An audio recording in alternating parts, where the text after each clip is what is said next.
اس نشست کے اعتبار سے میرا الوداعی تحفہ ہے آپ کے لیے، اور وہ یہ کہ میری جو دینی، ملی، تاریخی، سیاسی، عمرانی جو سوچ ہے، جو فکر ہے میرا، جو 50 برس سے زائد عرصے کے مطالعے اور غور و فکر پر مبنی ہے، جس مطالعے میں میری آنکھیں بنیادی طور پر قرآن اور حدیث ہیں، لیکن یہ کہ دنیا کا مشاہدہ کھول آنکھ، زمین دیکھ، فلک دیکھ، فضا دیکھ، دنیا میں کیا ہو رہا ہے، کیا کیا عوامل ہیں، ماضی کیا تھا، ہم کہاں کھڑے ہیں، اب کہاں جانا ہے، اس پر میری ایک سوچ ہے، میرا فکر ہے۔ پھر یہ کہ ہماری اخروی نجات کا دار و مدار کس چیز پر ہے۔ تاریخ کے بہاؤ کو نہ میں روک سکتا ہوں، نہ آپ روک سکتے ہیں، وہ تو ڈانگ بہتا رہے گا، اور اس کو فیصلہ کرنے والا صرف اللہ ہے۔ کسی فرد بشر کے اختیار میں نہیں ہے کہ وہ تاریخ کے بہاؤ کو موڑ دے۔ ہاں، محمد رسول اللہ نے موڑا تھا صلی اللہ علیہ وسلم، لیکن یہ ہے کہ ہم اس تاریخ کے بہاؤ میں تنکوں کی طرح بہتے چلے جائیں، یا یہ کہ ہمیں کچھ کرنا ہے۔ اس اعتبار سے میں اپنے فکر کا خلاصہ آج آپ کی خدمت میں پیش کروں گا، وہ میرا اس سلسلہ اجتماعات کے اعتبار سے الوداعی تحفہ ہوگا۔ اب میں آغاز کر رہا ہوں۔ پہلی بات،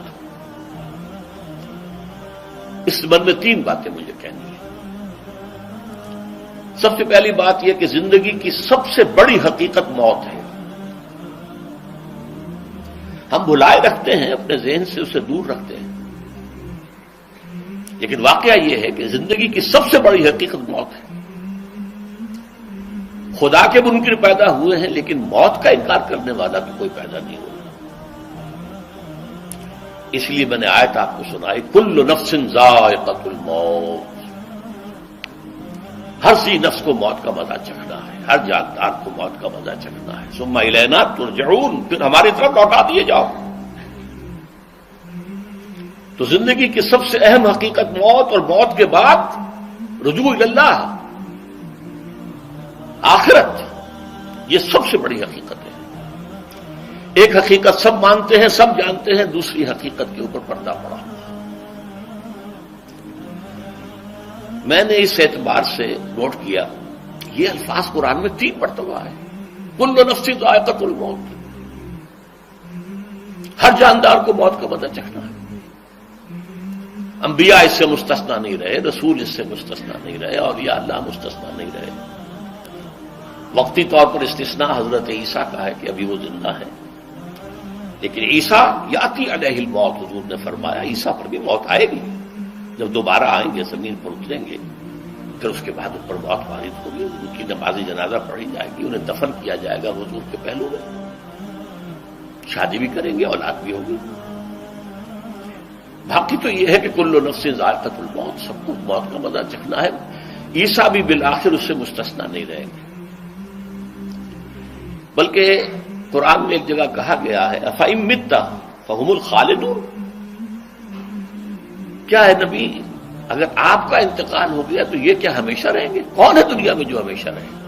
انتقال تو ہونا، آپ کا بھی ہونا ہے۔ انک میت وانہم لمیتون، یہ تو مختصر ترین الفاظ تھے۔ اس سے آگے بڑھیے، سورہ انبیاء میں فرمایا کل نفس ذائقۃ الموت وَنَبْلُوكُمْ بِالشَّرِّ وَالْخَيْرِ فِتْنَةً وَإِلَيْنَا تُرْجَعُونَ، ہر جاندار کو موت کا مزہ چکھنا ہے، اور اس سے پہلے پہلے ہم تمہیں آزماتے رہیں گے، خیر کے ذریعے بھی، بھلائی دے کر، صحت دے کر، دولت دے کر، اولاد دے کر، شہرت دے کر، اور برائی کے ذریعے سے بھی، تنگ دستی دے کر، بے عزتی دے کر، اہانت دے کر، ذلت دے کر، وَإِلَيْنَا تُرْجَعُونَ، اور پھر ہماری طرف لوٹائے جاؤ گے۔ یہ وہ دوسری حقیقت جو میں نے کہا کہ جس پر پردہ پڑا ہوا ہے، بہت بڑا پردہ ہے۔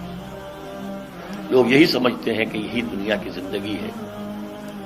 قرآن کہتا ہے ان الدار الآخرۃ لہی الحیوان لو کانوا یعلمون، یہ تو آخرت والی زندگی ہے جو اصل زندگی ہے، کاش کہ انہیں معلوم ہوتا۔ اس سے بھی زیادہ تفصیل سے یہ آل عمران میں آئی ہے آیت۔ کل نفس ذائقۃ الموت وانما توفون اجورکم یوم القیامہ، ہر جاندار کو موت کا مزہ چکھنا ہے اور پھر تمہیں پورا پورا تمہارا اجر اور بدلہ دے دیا جائے گا قیامت کے دن۔ فمن زحزح عن النار وادخل الجنۃ فقد فاز، جو کوئی آگ سے بچا لیا گیا اور جنت میں داخل کر دیا گیا وہ تو کامیاب ہو گیا۔ اللہم ربنا اجعلنا منہم، اللہم ربنا اجعلنا منہم، اللہم ربنا اجعلنا منہم۔ وما الحیات الدنیا الا متاع الغرور، اور دنیا کی زندگی تو سوائے دھوکے کے سامان کی اور کچھ نہیں۔ دھوکہ کس معنی میں؟ یہ تمہیں اصل زندگی سے غافل کر دیتی ہے۔ تم کہیں سفر پر جا رہے تھے، تمہارا کہیں گھر تھا، تمہیں واپس آنا تھا، تم راستے ہی میں کسی دلچسپی میں ایسے مگن ہوئے کہ گھر بار سب بھول گئے۔ یہ تو تمہارا عارضی سے سفر تھا، تم نے اسی کو اپنی منزل بنا لیا، اپنا ٹھکانہ بنا لیا، تو دھوکہ دیا اس نے تمہیں۔ ویسے دنیا کی زندگی دھوکہ نہیں ہے، بڑی حقیقت ہے، اس لیے کہ حضور نے فرمایا انما الدنیا مزرعۃ الآخرہ، یہ دنیا آخرت کی کھیتی ہے، یہاں بو گے تو وہاں کاٹو گے، یہاں کچھ کمائی کرو گے تو وہاں اس کا بدلہ ملے گا۔ اس اعتبار سے دنیا بہت بڑی حقیقت ہے، ایک ایک لمحہ بہت بڑی قیمتی شے ہے، لیکن اگر یہ دنیا تمہیں آخرت سے غافل کر دے تو اس سے بڑا دھوکے باز اور کوئی نہیں۔ یہ اصل دجال ہے۔ میں نے تقریباً 60 برس کی عمر کو جب میں پہنچا تھا تو موت کا انتظار شروع کر دیا تھا۔ میرے قریبی احباب کو معلوم ہے، میں کہتا رہا، یہ بھی کہتا رہا کہ بھائی میں اپنے حصے کا کام کر چکا، جتنی صلاحیت اللہ نے دی تھی، جتنی بھی میرے اندر استعداد تھی، میں اس کو بھرپور طریقے پر استعمال کر چکا۔ دم واپسی برسر راہ ہے عزیز و اب اللہ ہی اللہ ہے، یہ میرا معاملہ رہا ہے 60 برس کی عمر سے۔ اس کے بعد اللہ نے مزید 14 برس دیے ہیں، یہ نافلۃ لک کے درجے میں کہتا ہوں، اس کا اللہ کا عطیہ خصوصی ہے، نفل ہے، ہمیشہ کہتا رہا۔ مسنون زندگی تو 61 برس ہے ہمارے حساب سے۔ علامہ اقبال کے بارے میں سنا ہے کہ رویا کرتے تھے کہیں میری عمر حضور کی عمر سے زیادہ نہ ہو جائے۔ وہ 6 مہینے کم ہی رہی ہے حضور کی عمر سے۔ جو حضور کی عمر تھی وہی حضرت ابو بکر کی، وہی حضرت عمر کی، وہی حضرت علی کی۔ ہاں، حضرت عثمان 82 برس کے ہوئے ماشاءاللہ۔ پھر یہاں کے مجددین میں سے وہی عمر حضرت شیخ احمد سرہندی کی، وہی شاہ ولی اللہ دہلوی کی۔ ہاں، شیخ عبدالحق محدث دہلوی رحمۃ اللہ علیہ 82 برس کے ہوئے۔ لیکن یہ میں کہا کرتا تھا مسنون عمر تو 61 برس ہے، جسے ہم 63 کہتے ہیں، وہ اصل میں ہمارے حساب سے 61 بنتا ہے۔ وہ 63 قمری ہے، جو 9 دن کم ہے، قمری سال جو ہے وہ شمسی سال سے۔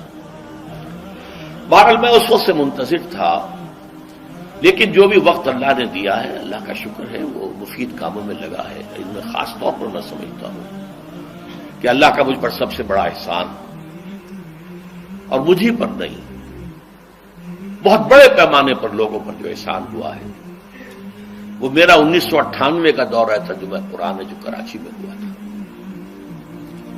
1998 کے مارچ میں میرا بڑا آپریشن ہوا، دونوں گھٹنے تبدیل کیے گئے، لیکن 98 کے آخر میں، حالانکہ میں چل نہیں سکتا تھا، کراچی میں مسجد جو ہے اونچی ہے، دوسری منزل پر ہے، تو خاص ریمپ بنایا گیا جس کے ذریعے میں ویل چیئر پر مجھے لے جایا جاتا تھا، میں نے درس دیا۔ اس درس کی گزشتہ چند سالوں سے پوری دنیا میں جو گونج ہوئی ہے اللہ کے فضل و کرم سے، اللہ کوئی حکمت خداوندی اس کے ساتھ وابستہ ہے۔ اس میں میرے کسی کام کو دخل نہیں ہے، میری کسی کوشش کو دخل نہیں ہے۔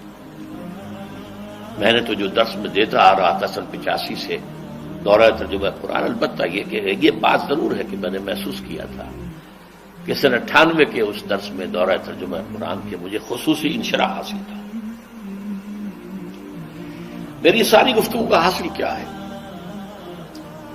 دیکھیے، نظریاتی تحریکوں کا تعلق اشخاص سے نہیں ہوتا، ٹھیک ہے، کوئی اس کا داعی ہوتا ہے، کوئی اس کا مؤسس ہو جاتا ہے، کوئی اس کا آغاز کرنے والا ہوتا ہے، لیکن نظریاتی تحریک افراد سے وابستہ نہیں ہوتی۔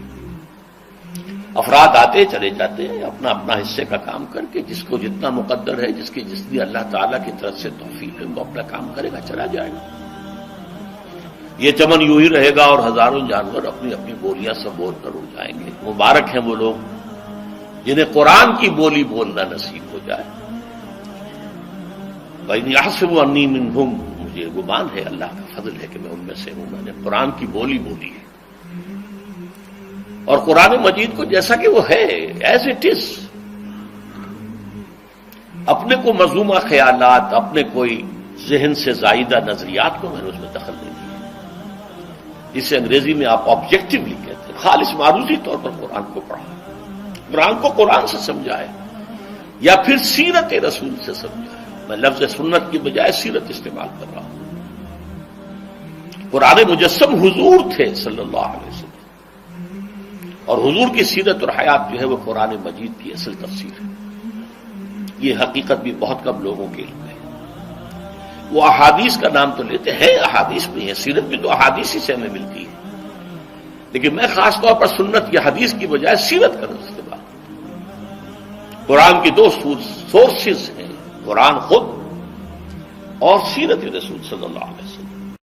دین کی بات پھیلانا صدقہ جاریہ ہے، ثواب کی نیت سے ویڈیو کو شیئر ضرور کیجیے۔ جزاک اللہ۔